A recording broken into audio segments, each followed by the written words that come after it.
Hi, everybody, and welcome back to Attendance Bias. I am your host, Brian Weinstein. By now, we are off and running on tour. The tour started in Madison, Wisconsin for the long-awaited return to the Kohl Center. We spent a 3-night run at the longtime favorite Deer Creek, and now it's time to visit the South, to visit a brand new venue. Brand new both in construction and for Phish, the Enmarket Arena in Savannah, Georgia.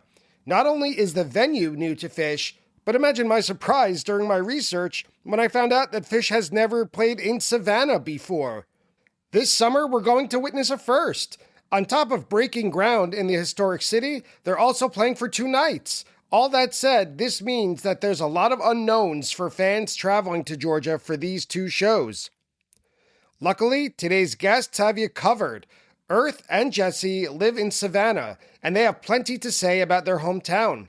I helped guide the conversation during the recording, but I feel like I could have asked just one question. If I just said, "Tell me about Enmarket Arena, and what is there to do in Savannah?" we would have had everything we need to know for Phish's visit. They're so excited to show off their town.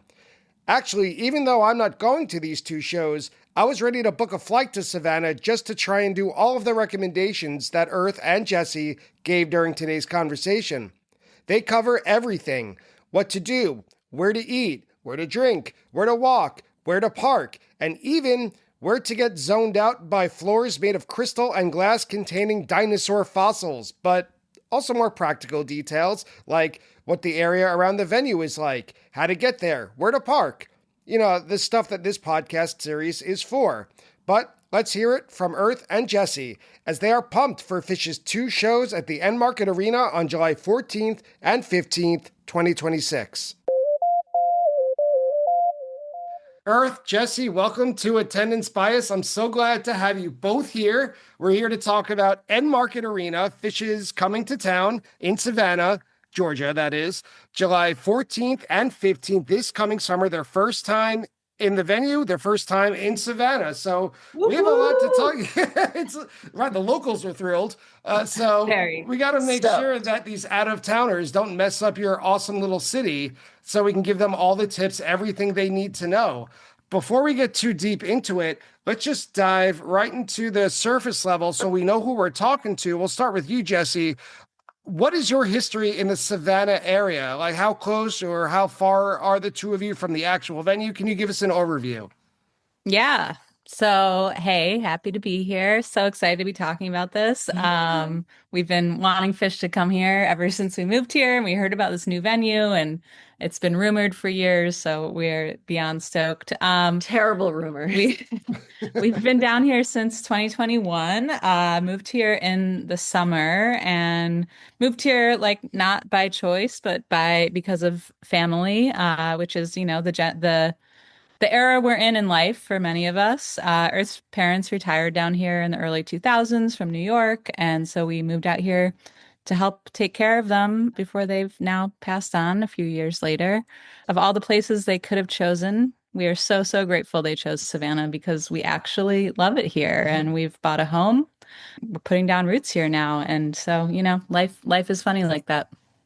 There's some beautiful looking trees in Savannah, so I'm glad you're putting down roots. That's right. It's a good place to be there. So can I ask, I'm curious as a New Yorker myself, what is one thing from New York to Savannah that shocked you at the time when you moved, but now you're just used to it and you take it for granted? Okay, so hey, all Earth. And yes, we really do say y'all down here all the time, not just because it's the Southern thing to do, but it's also a really great gender, inclusive term that's non-gendered, that's, works for everybody. Y'all means all. Y'all means all. So I'm from New York, lived in the city forever, Brooklyn. And you know those feelings of the New York hot summer when you walk out your door and it feels like it's so humid that it's like you stick your head in an oven, that humid? Yes, I do. Savannah's more humid. So that was not, I knew it was going to be humid in July and August. That's what everyone says is the hardest months. And yes, it is true. It is somehow even more humid than it is in New York. But because of the tropical, like subtropic vegetation, like the live oaks, the Spanish moss, the palm trees, the pines, evergreens. It really kind of blends together really nice, and you're on the ocean. So it's very coastal feeling, and I just would have never known that it could be so humid. Even as a New Yorker who lived through those humid summers. It is like walking into a bowl of hot soup. Yes. Oh, At like peak heat. But and we came from California, so we're used to like mild climate. But I will say I absolutely love the weather down here. Like I love not having to take a layer out, it being just, And I warm was, into the like, night. had to convince Jessie for the first couple of years. I was like, honey, you don't need a layer when we go out at night. She's like, I do. It's like, SF. It's like, you just bring a layer to the show. I'm like, no, trust me, you're Yeah. not going to want a layer before the show, in the show, or after the show. Promise. in San Francisco, you always need a layer. It doesn't matter Correct. what month it is. 100%. It doesn't matter what the temperature was during the day. It always becomes cold at some point during the day. Mhm. Going to San Francisco in August, great. It's going to be 60 degrees. Yep. Oh, it's going to be a dreamy, like 85 and warm, and just wearing your t-shirt and your tank, but definitely bring a second pair to change into, because you probably sweat through the first one. Sounds like, gentlemen, those who identify as male, maybe bring a little powder as well. It sounds like it can get a little sticky down there. Yep. By I'll be down giving there, out my by down there, I Iris meant for sure. Savannah. Mhm. Yeah. So let's take a look at the Enmarket Arena. So it's quite new. I don't know anything about it. When the tour was announced, it was the first thing I looked up, other than what days of the week they're playing Madison Square Garden, because that's going to be my home venue. That's my tour this year. Tell us a little bit about it, because and we'll get to this, I looked up a little bit on the website, and even the website is not up to date. So I don't know much about it. Is there anything that makes the Enmarket Arena unique as a concert venue compared to any other indoor venues? Because it seems to be an increasing trend for Phish that summer tour doesn't really mean sheds. It doesn't mean outdoor venues anymore. I mean, not always, but by default, they're increasingly playing indoor venues. So we've been to indoor venues during the summer. Is there anything that makes Enmarket Arena different or unique? Well, I'll start by saying it's got that like sparkly, clean, new feeling to it, which is fun. As you're walking up, there's these like, I don't even remember what they are. There's some colorful little fun statues. I think they're like little artistic seating areas. Installations. Sort of. Yeah, something like that. There's like a bridge that you take to go over into the lot that has shakedown. That's like very pretty. And inside, a little bright as you're coming in, but very, very clean and new feeling. And inside, there's not a bad seat in the house. It's an ice hockey rink, so it's cozy, it's intimate feeling. Yeah, that was going to be my first thought was, hello, indoor Phish summer, and it's 10,000 capacity. That's awesome. That's incredible. That's a small show for a summer tour. And 2 nights. And 2 nights. So we've only been to a few shows there, but so far the sound is pretty good, like anywhere you are. So we're going to go back to Enmarket in a few minutes, but for any fans who are coming to the shows, but let's say they've never been to Savannah, sell your city, recommendations or things they should do, places they should go to eat. They get there a day early or they decide to stay a day late. What would you tell? Let's say friends are coming to stay with you. Where would you take your friends? Ooh, okay. Let's see if we can. Let's say you have 2 days if you need it. Okay. I don't want you to cut anything off. All right. Well, we're big fans of a good sunset. So going to the top of the Thompson Hotel, which is like known as like the new Eastern Wharf. It's like the newest place they're building. It's kind of near Enmarket. It's still near downtown. Definitely check out the Bar Julian for drinks and sunset. Mediterranean vibes, great food in the hotel lobby.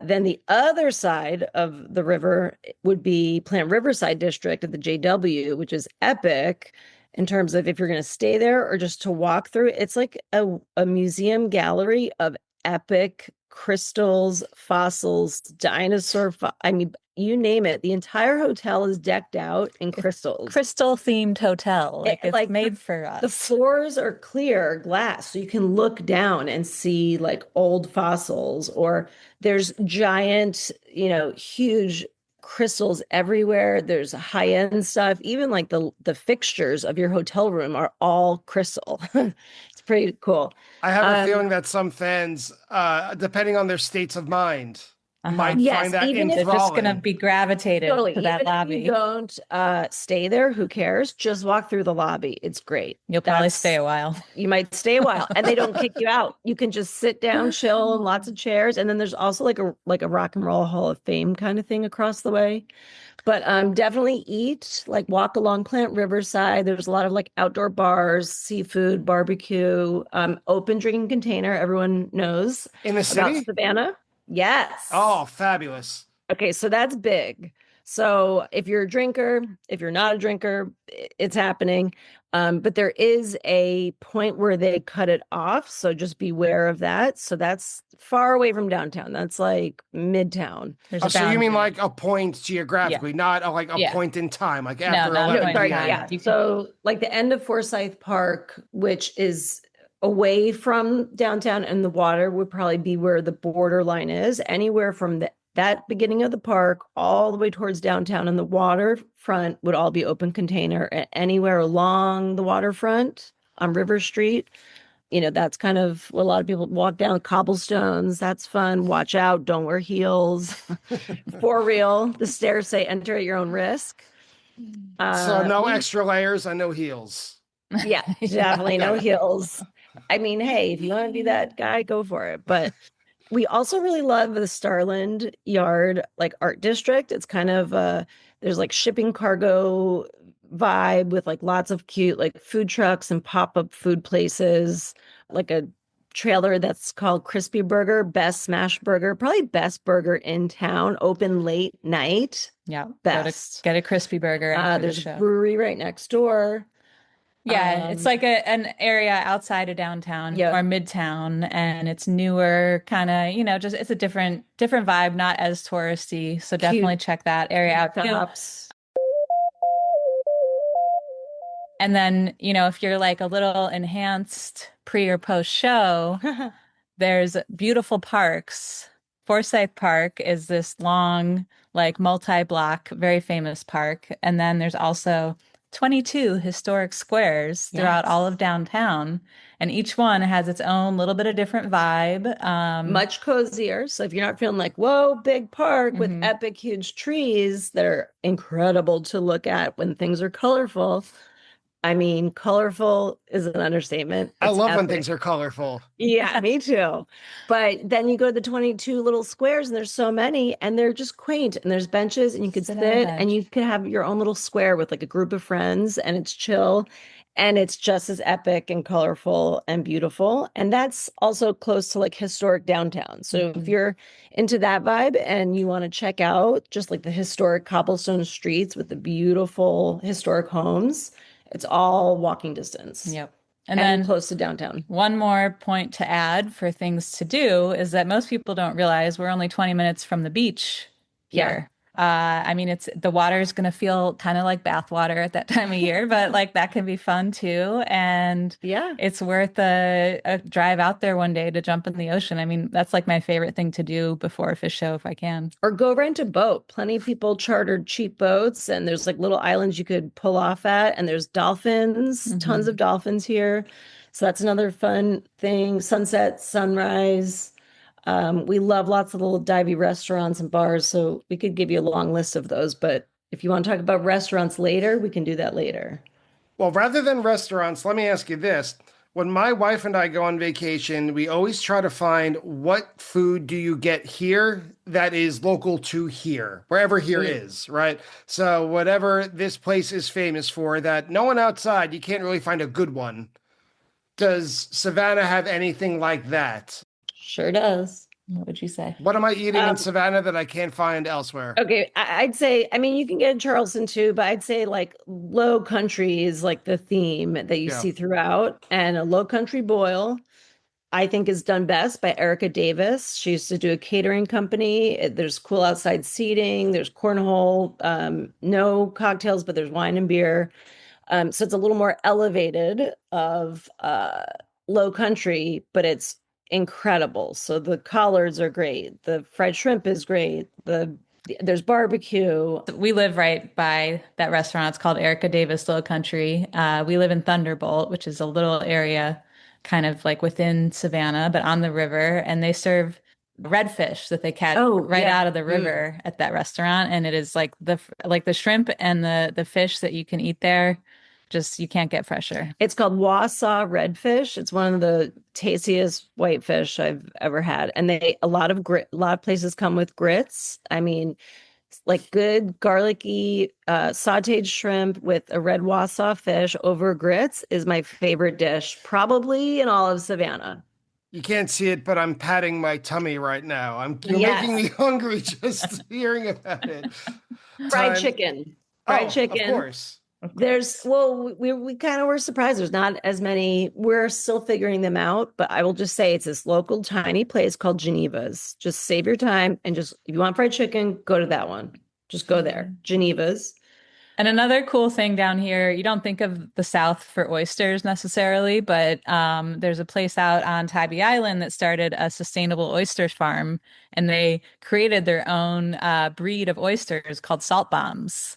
And just like, yeah, they are delicious. The best. And those are, I mean, you want to talk hyper local, you definitely can't find those outside of Savannah. No, you can't. And if you go to Bro Shoes, which is in Starland District, they do fried chicken, 3 ways, and salt bombs. And like, that's it. So you get the best of both worlds in one place. Our favorite, probably fine dining place, but it's just incredible. It's called Common Thread. They're a group of restaurants that started from Bluffton. That is just, it's like art on a plate, and it takes into account every single thing that is local about Savannah food, from oysters to, I can't think of it. I know what you're talking about. Yeah. Sorghum. Yeah. No, that's playful. And they have a really killer bar. Husk has an incredible bar with a killer raw, seafood, lots of oysters to choose from. And then how about breweries? Yeah, so Crispy Burger, like we mentioned, is a little food truck outside of a brewery called Two Tides. Yep. And that's probably like the most well-established brewery in town, I would say. They do this amazing beer slushy fest every year where they make all these like different beer-based slushies that I never even knew you could make. They're so good. What's the other one? The Southbound. Yep, they're solid. Mm-hmm. And then if you actually go out to Tybee, there's a brewery out there called Back River Brewery. Run by heads. Yep. So pop into always there. Like to support fans. So you're mentioning all these different districts and Midtown and all these different places. For someone who's completely ignorant, I guess, of Savannah, except for what it looks like in my mind, how large a city are we talking here? Is it walkable? Do you need a car to get around? Like, where do you think people are going to be staying for Airbnbs and hotels? I'm just trying to get a sense of it, because by the time this is airing, it'll probably be about a month before the show. So people who are deciding last minute to head down to Savannah, what would you suggest in terms of getting around? What kind of infrastructure do they need? Must they rent a car? Is there hotels near the venue? That kind of stuff. So definitely there's not hotels that are going to be walking distance to the venue. But there's tons of hotels around the downtown area and it's super walkable. Like Savannah was one of the first like city planned areas. And so it's a grid. It's like super easy to get around and navigate.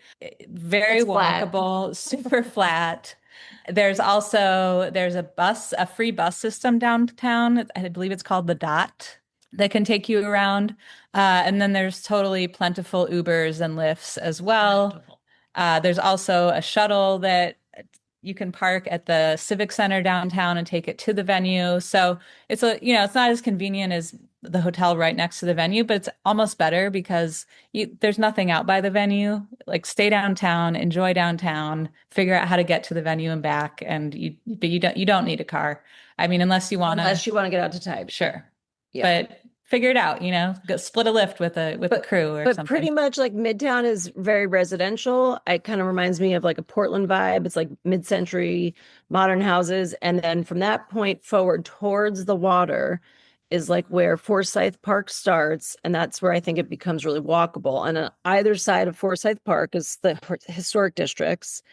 And then once Forsyth Park ends, everything is historic district. And then there's only like, I don't know, 10, 15, 20 blocks to where you're at the water, which is considered like the tourist River Street. And that's like runs along where Enmarket is, but there's no way to walk from downtown to the venue. So you got to take a lift. But we do know, I think Jesse told you about Bubba's, the really cheap parking lot across the street from the venue, half the price. All the I safety. feel like there should be sirens going off right now for anyone listening in their car, right? Yeah, like pay attention right here. Can you repeat that information? So especially as a New Yorker who's always thinking, is there parking there? Like, I this don't is what remember people what need to the know. show. So it's Bubba's Lot, and the address is 502 Styles Avenue. It's right across the street from the venue, and it's going to be cheaper to park there than it is in the actual lot. And it's a very local, easy, chill vibe. So let's dig a little bit deeper into the venue itself, because normally at this point of the episode, I go back and I research the history of the venue, and I normally list the legendary acts who have played there, what year it opened, things like, how it started off with its intention, like the SPAC was the summer home for the New York Philharmonic. And I go into that. I'm an English teacher, but part of me is a history teacher.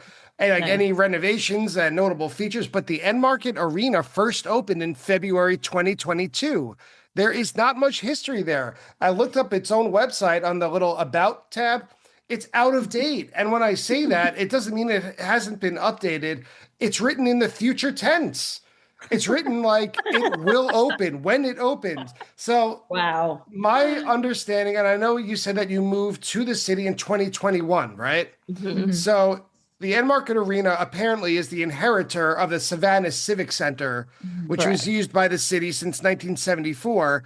There were discussions to replace it, started around the turn of the century, around 2000, but they didn't break ground. The city didn't until 2019.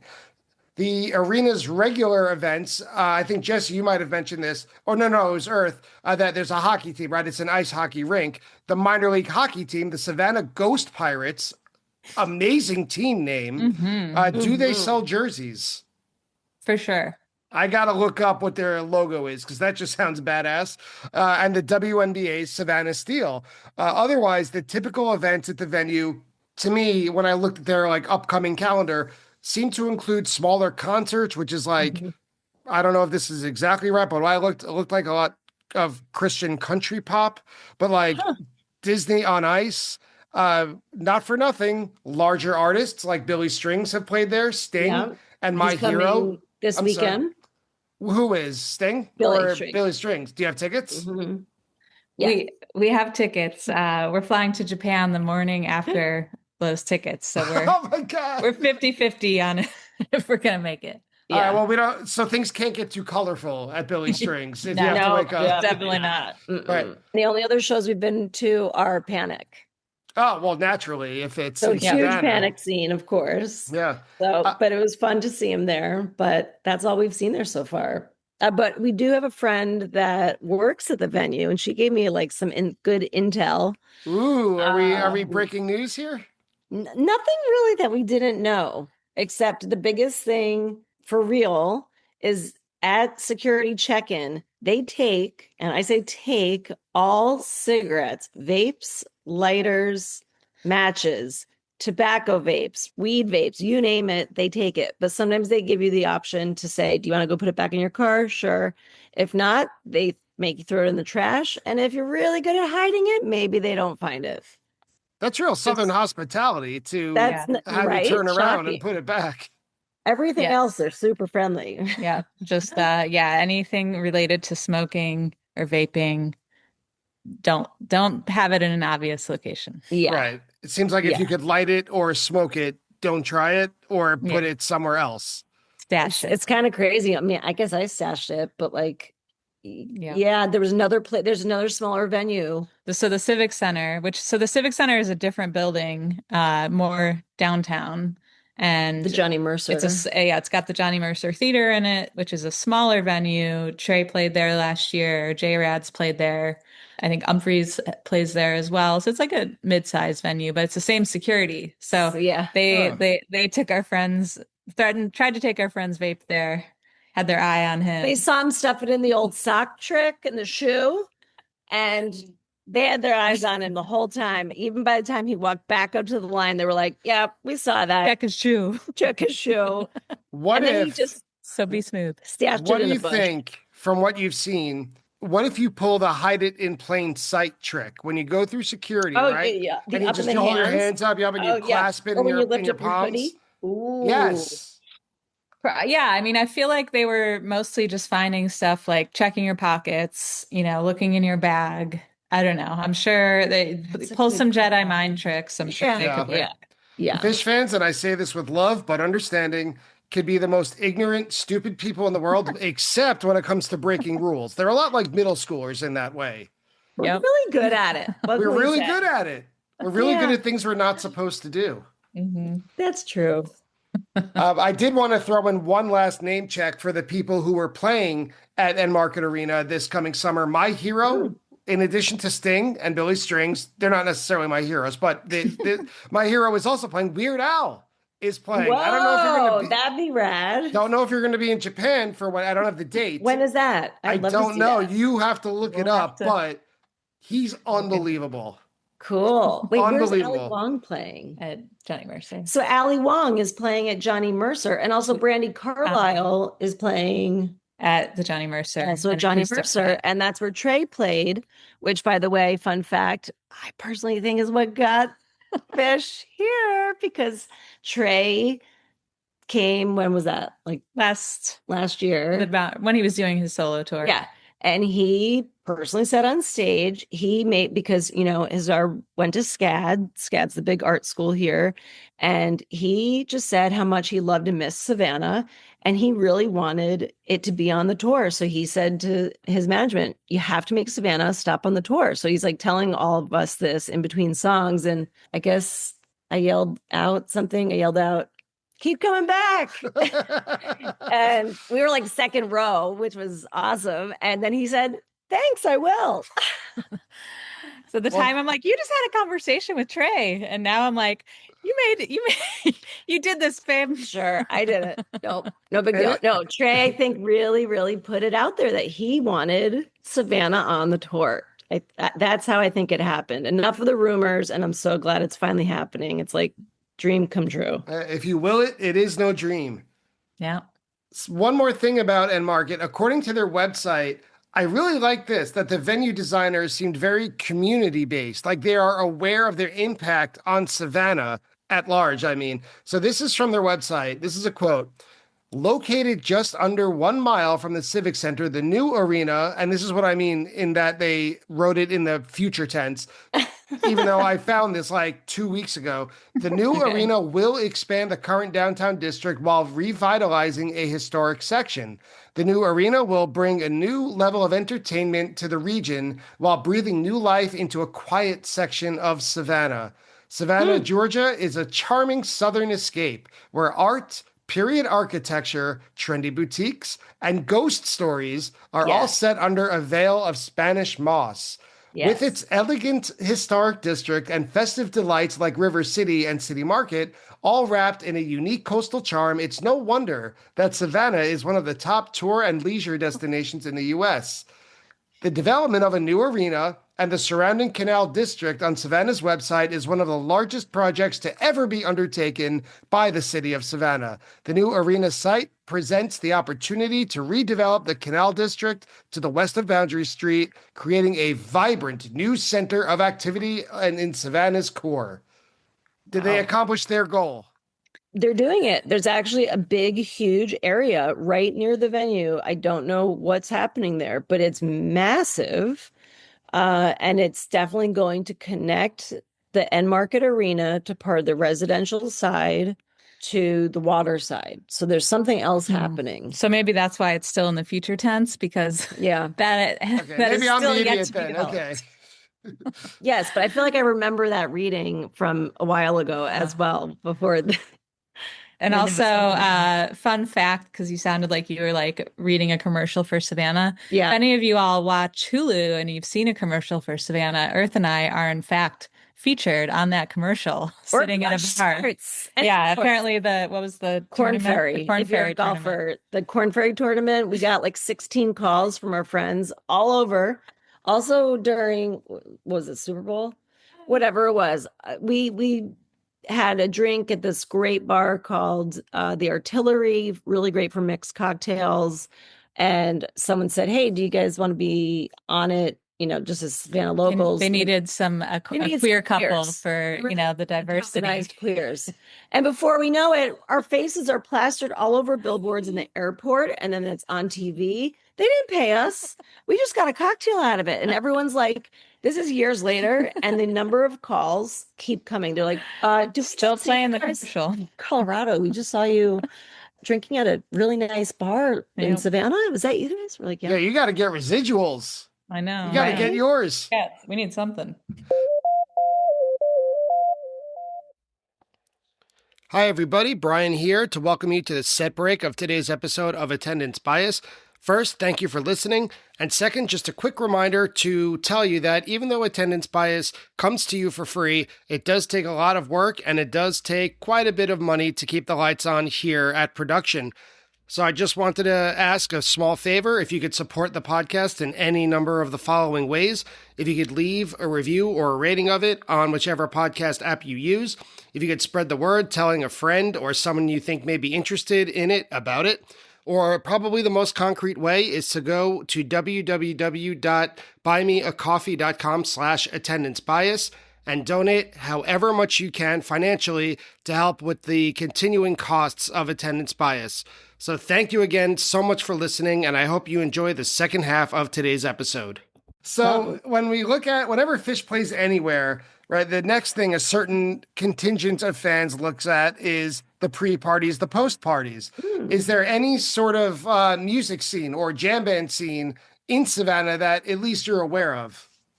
Yeah, for sure. I mean, and when it comes to pre and post, it is a Tuesday, Wednesday, so a little spotty there. But there's a great new spot that opened up called the Broughton Bowl and Brew, and it's indoor, so it'll be nice and air conditioned. It's a duck pin bowling, so it's like that's fun.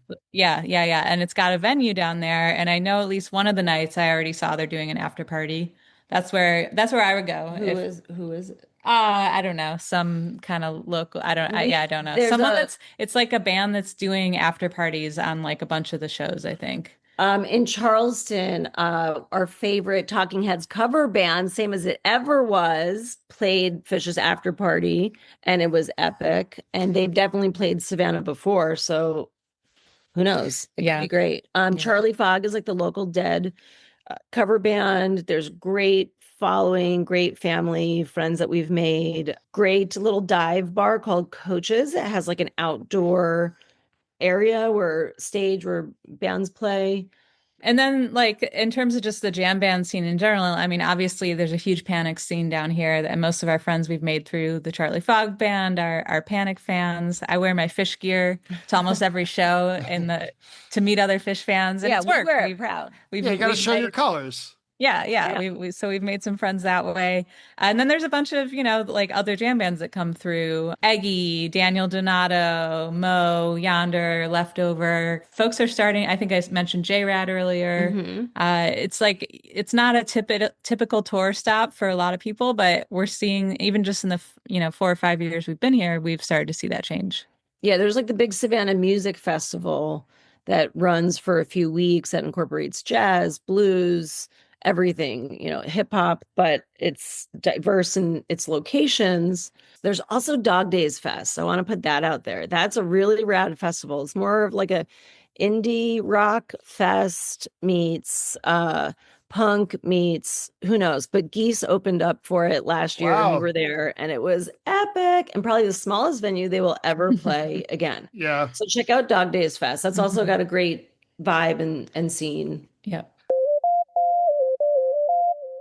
So at this point, I usually talk about the Phish history of either at the venue, which does not exist, or in the city, which also does not exist, because this will be the first time that Phish ever plays Savannah, and the first time, obviously, they ever play Enmarket Arena. So here's what I tried to do. On fish.in, you can type in a location and it zeroes in, whether it's Google Maps or whatever, and then you could type in a radius, how many miles, and it zooms out to where Phish has played in the past.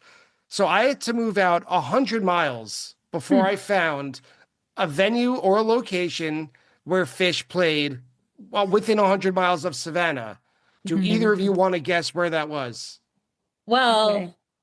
yeah, I thought I was pretty sure that they, and I can say the backstory behind this if you want, or I can just Yeah, guess go first. for it. This is your show. So I was gonna say Hilton Head because Paige's dad, I believe, Right. used to live on Hilton Head, and so when Trey played here last year, he told us some stories about hanging out back in the day with Panic and, back in the Mikey days and being all in a van, going out to Tybee Island together. And something about, I thought he said they played a couple shows out on Hilton Head because Paige's dad lived there.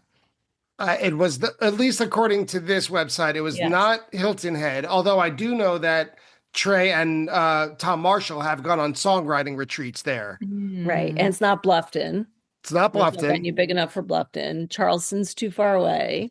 No, Macon? Charleston was the closest. Charleston was the Charleston is closest. it? Okay, I thought that was more than well, I guess it's not more It's than not, 100 yeah, miles. it's not, Yeah. not too I far have- as Charleston. the crow flies. And then after that was Jacksonville, Florida, Uh-huh. was the Crazy. closest. Yeah. Now, second trivia question.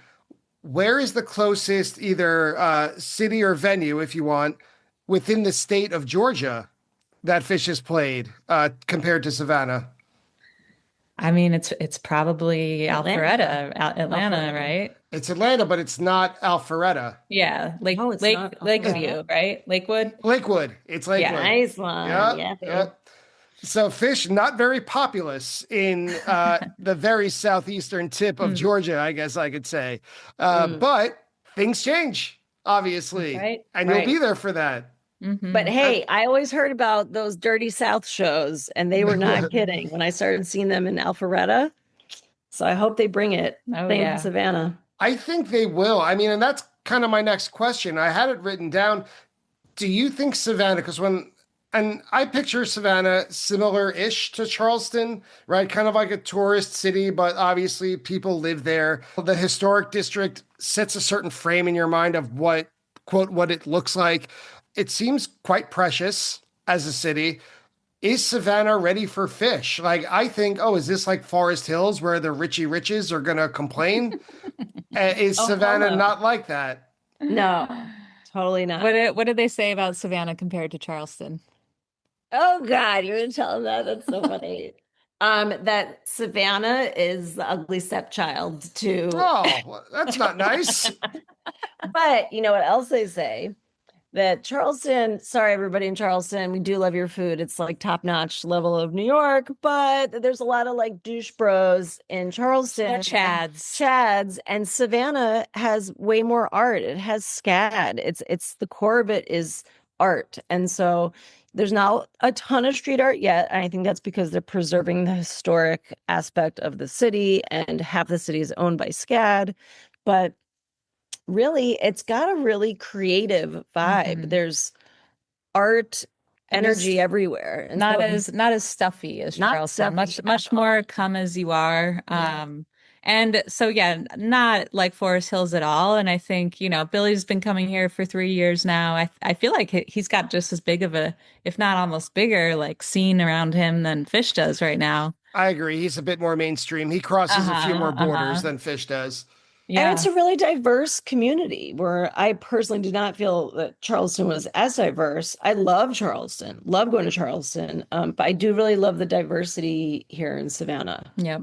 And they call it the hostess city. So, Yeah. like don't be an a-hole. Be nice to the people. But like this is a tourist town that's equipped to, to welcome you. So just like come with a good vibe and you're gonna have a great time. And like, you always hear about that like fake, Southern charm thing. Yeah, sure, that exists in some pockets, but as a New Yorker, I kind of feel everyone is like a New Yorker here to the point where at the register, they're talking to me, telling me stories way longer than I actually want to be.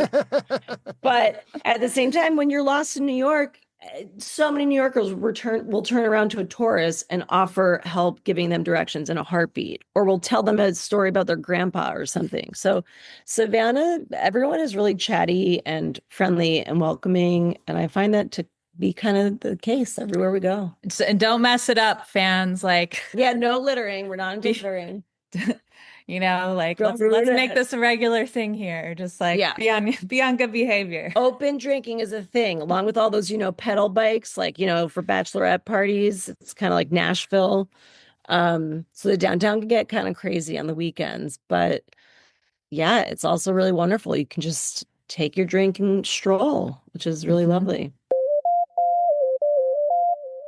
Well, I love that our conversation covered more about the city of Savannah more so than a deep dive for Phish, because I would love to have either of you or both of you on again just for a Phish episode for Attendance Bias, because we barely touched on who you are as Phish fans. And I think that's a huge part of Attendance Bias. I just want to ask one question, 2 questions that will turn into 10 before we wrap it up.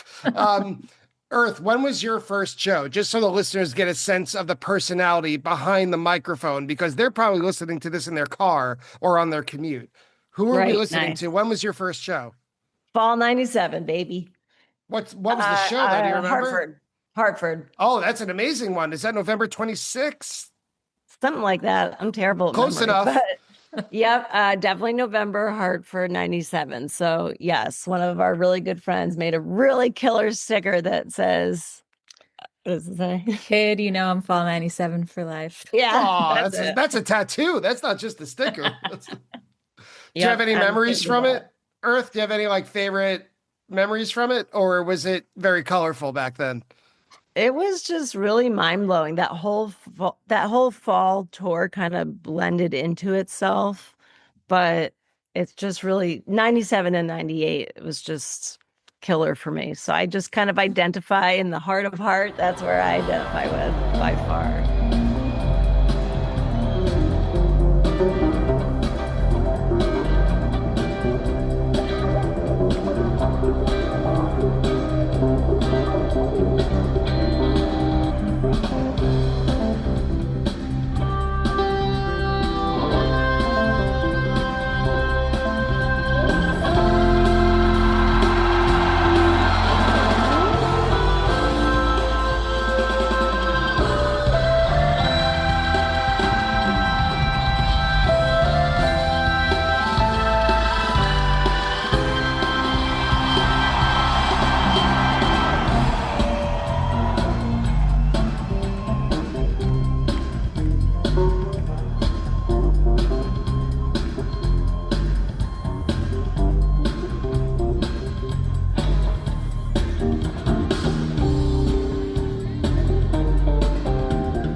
Jessie, how about you? In a nutshell, what is your Phish history? First show, what did you think of it? What do you remember about it? Yeah, so it was 2/20/03. I had turned 17 the day before. It was a weeknight. It was I think that was Allstate Arena in Chicago. Allstate or yeah, I believe it was Allstate. It was a great show. Look at like listening back, I'm like, wow, that was a great first show. At the time, I was still just like learning. I remember bouncing around the room, like I was like, cool, I know the song. I had my like choice songs on Napster that I had downloaded. It was that era. Like I'm glad I got some 2.0 shows in for me, and people will laugh at this because like those Vegas '04 shows, were kind of known as the beginning of the end.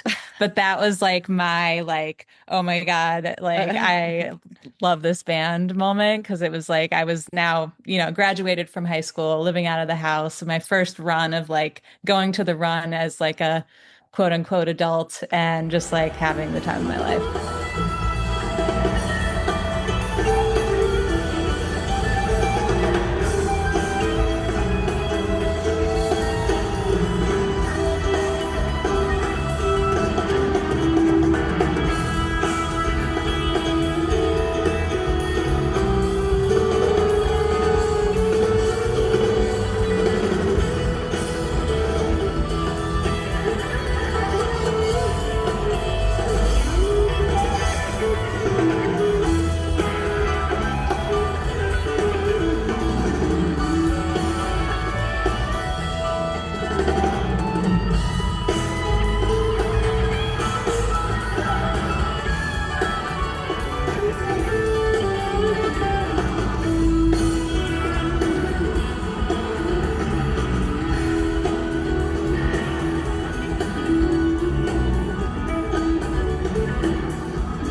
And I do want to add in one fun part about both of us being Phish nerds and coming from kind of different eras and having we have different crews of friends and different age groups, but then now they've all kind of meshed together.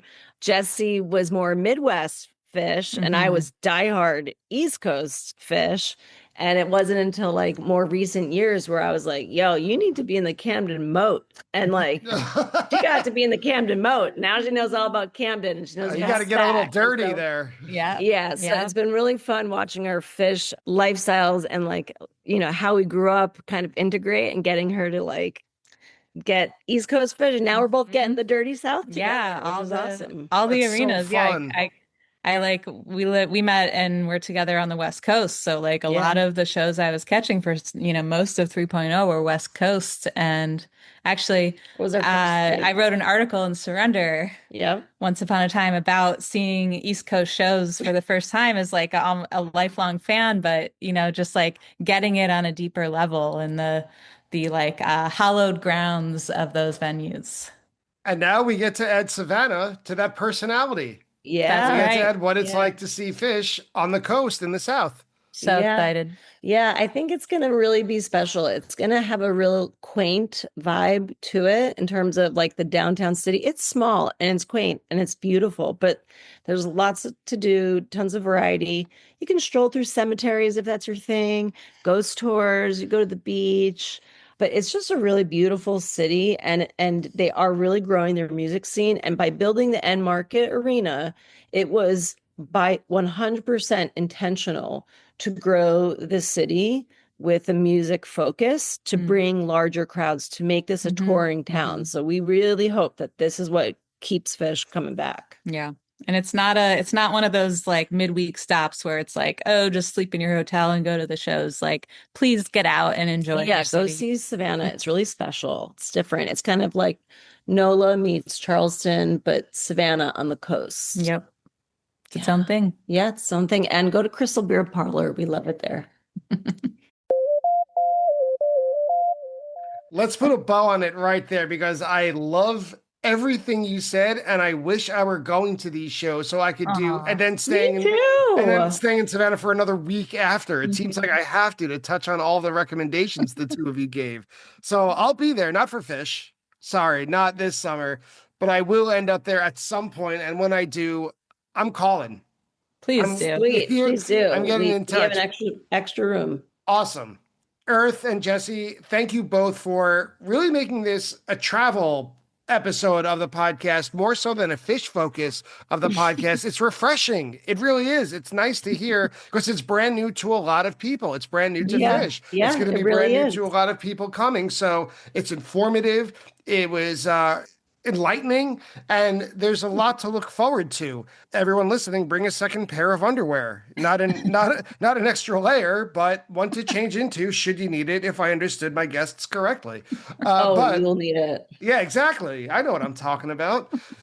So I just want to wrap it up one more time. Jessie, Earth, thank you both for taking the time and making the time to come on and let everyone know about what to expect about Enmarket Arena, what to expect about Savannah itself, and giving so many recommendations and tips and tricks for people to have a good time. Cool. Well, thanks for having us. I really love that you're doing this podcast. I think it's really rad. Can't wait to host y'all. Come on down. And that's it for today's episode. Although I never do a fact check on these preview episodes, I have to make an exception. When I gave Earth and Jessie a trivia question about the closest city to Savannah Phish has ever played, Jessie guessed Hilton Head, but my answer was Charleston. But I was wrong. Phish did play Hilton Head on May 25th and 26th, 1990. The reason it did not come up on Phish.in is because there's no existing recording of either show. There's not even a recorded set list for the 26th. So my apologies to Jessie, Earth, and anyone listening who knew I was wrong in real time.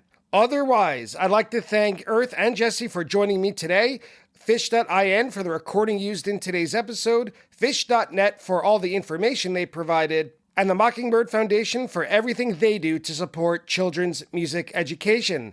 If you enjoy Attendance Bias, you can please support the show. You can leave a rating and a review of the show wherever you listen to your podcasts. You can go to www.buymeacoffee.com/attendancebias and donate anything you can. And you can reach out to me on Attendance Bias at social media. Thank you again so much for listening, and I'll see you next time on Attendance Bias.